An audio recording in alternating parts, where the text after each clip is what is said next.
Alors Alpha Couple, c'est une équipe d'une quinzaine de personnes qui ont bien sûr vécu ce cycle à un moment ou à un autre de leur vie de couple.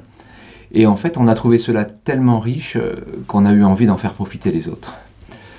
Ces soirées nous ont permis d'aborder des sujets dont on parle rarement, spontanément, en couple, et cela dans des conditions extérieures les plus favorables.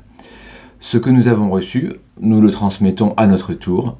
Rien de bien extraordinaire, mais juste des clés qui parfois mettent de la fluidité dans la communication du couple.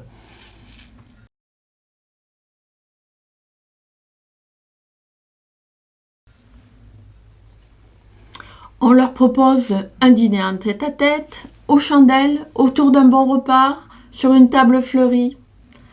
Dans ces 8 soirées vont être abordés des thèmes parfois sujets à discussion dans une vie de couple. Et bien sûr, on en parle souvent si peu. Pendant le repas, le couple orateur présente le thème de la soirée. Présentation entrecoupée d'interviews, de radio-trottoirs, de couples ayant déjà vécu la session ou d'autres exemples de la vie de notre expérience. Au fil des plats qui sont servis, des exercices sont proposés au couple où chacun donne des réponses sur ce qu'il pense ou ce qu'il pense que son conjoint va répondre. Ça permet d'amorcer une bonne discussion.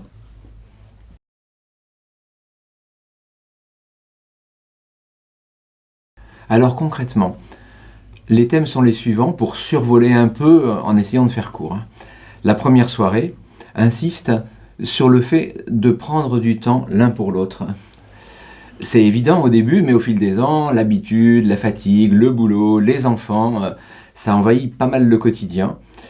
Et quelquefois, on a besoin de se poser. Et cette première soirée, c'est justement un peu pour faire l'état des lieux et trouver plein de petits trucs à réinventer dans la vie de chaque couple. Et bien sûr, c'est des solutions qui sont... Il y a du général, mais c'est adapté à chaque couple, bien sûr. Nous passons à la deuxième soirée. Cette soirée aborde les différentes façons de communiquer dans le couple.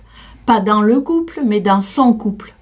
Percevoir comment chacun fonctionne, que chacun est différent, donc mieux se comprendre entre conjoints. Savoir écouter efficacement l'autre, c'est prendre conscience qu'il y a beaucoup de filtres dans cette communication. Là aussi, des exercices nous aident à mieux nous connaître, à prendre conscience que notre mode de communication est différent. La soirée suivante, la troisième, elle est sur les conflits dans le couple et leur résolution. Alors là, pas de scoop, hein. Le tiercé dans l'ordre, c'est l'argent, l'éducation des enfants, les rapports avec la belle famille. Il peut y avoir des outsiders, mais dans l'ordre ou dans le désordre, en gros, c'est ça. Et ce qui est bien, c'est que en fait, ça montre que dans tous les couples, c'est pareil, finalement. L'intérêt de cette soirée, c'est d'abord de dédramatiser, désamorcer, de comprendre. Comprendre d'abord, et ça c'est nouveau, que ça n'est pas forcément la faute de l'autre, ni même de soi, mais plutôt les conflits peuvent être liés tout simplement à l'éducation que chacun des deux a reçue antérieurement. Une des clés de cette soirée, c'est de bien prendre conscience que les réactions de mon conjoint ne sont pas forcément dirigées contre moi, mais justement par rapport à un vécu antérieur. Ça, c'est une clé majeure, mais il y en a beaucoup d'autres. Après, nous passons à la quatrième soirée, le pardon dans le couple. Voilà un mot un peu désuet et peu glamour, mais qui fait partie du quotidien, parfois du vécu. Spontanément, sans grandes phrases, mais parfois aussi, ça peut coincer. Le but de cette soirée, c'est de favoriser au maximum la discussion dans un contexte aussi conciliant que possible, afin que, dans cette ambiance, des choses puissent être exprimées. La cinquième soirée, c'est l'impact de la famille sur le couple. Gros sujet. D'abord, qu'est-ce qu'on appelle notre famille, celle d'où on vient, celle que l'on a créée avec notre conjoint. Quelle juste place, c'est un petit peu ça le vrai terme, quelle juste place trouver entre la famille que nous avons fondée, celle d'où je viens et ma belle famille.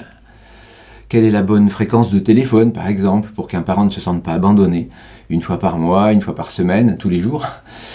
Et il ne faut pas moins d'un bon trousseau de clés pour trouver la juste mesure et parfois pour sauvegarder l'harmonie dans le couple, tellement ce sujet est prégnant et important.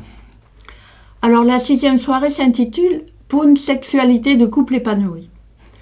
Là encore, comment enlever la poussière au fil des ans? tendresse, intimité, inventivité, fantaisie, plaisir.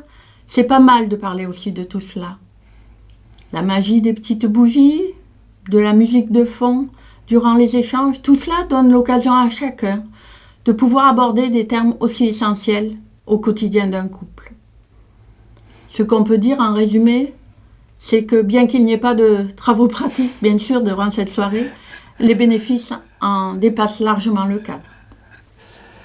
Et la 7e soirée permet de donner des provisions pour la route. Comment donner et recevoir de l'amour? Comment identifier les besoins de l'autre?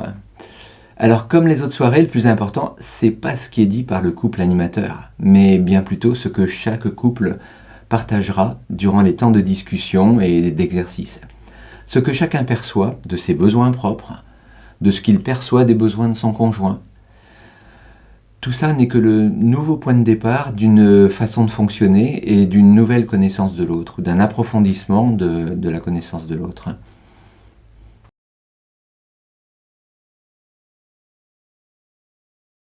Non, car même avant le Covid, on avait déjà installé une barrière non sanitaire, mais plutôt d'intimité. Vous avez 2 mètres entre chaque table, un fond musical qui garde ainsi pour chaque couple une sorte de cocon qui lui permette de partager en toute intimité sans être gêné par les discussions des autres couples.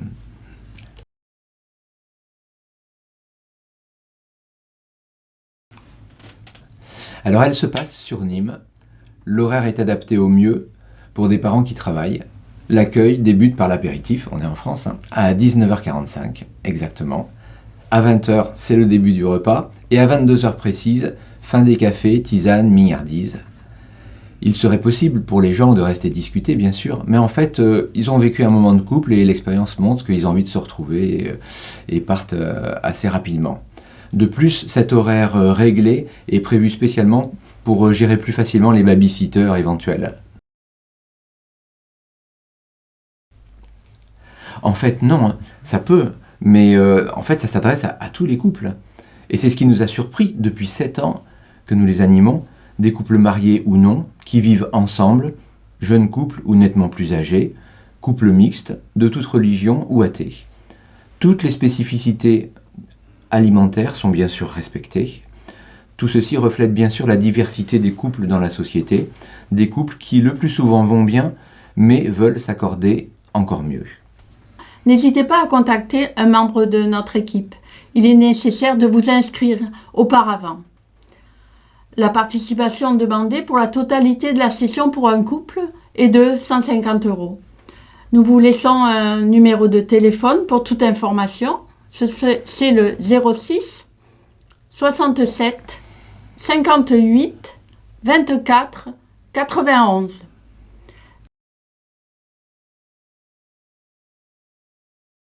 Oui, ce parcours vous permettra de donner du temps à votre couple.